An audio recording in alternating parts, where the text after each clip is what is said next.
cool? I took a page out of Harry Houdini's book, even though he died in that water tank.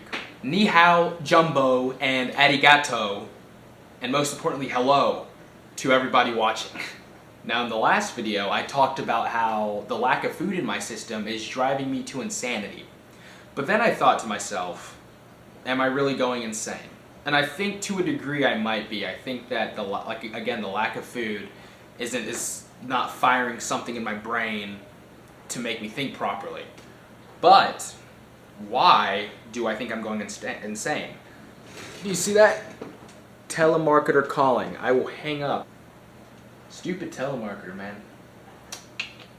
Now the reason why I consider the idea that I'm insane is because of society creating a stigma of what's normal and what's not. And I fall into the category of not normal. And this is mostly about dieting or working out, because I get a few weird looks whenever I crack open a packet of sardines in the middle of my work and everyone's plugging their nose because it's stinky.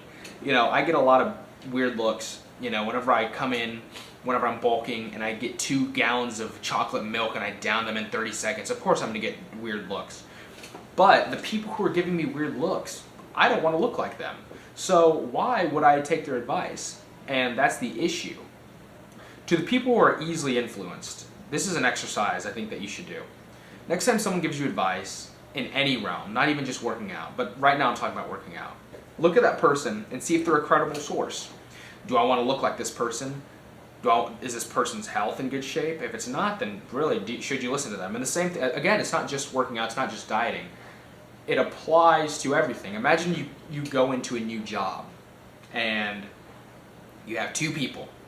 You have one person who freaks out all the time, who gets really stressed under pressure. And you have one person who's always calm, who never complains, who's very organized, detail-oriented. Who would you want to get trained by? Because you have to understand that the person who's freaking out all the time, if they train you, they're going to tell you the things that they do to get the job done.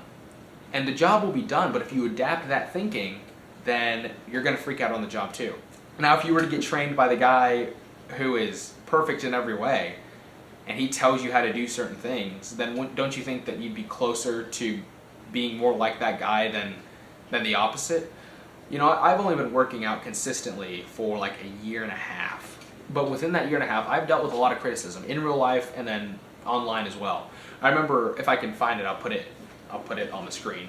But I remember I posted on a Facebook group my squat that I did 500 pounds 3 times. And the comments were filled with nothing but like ridicule.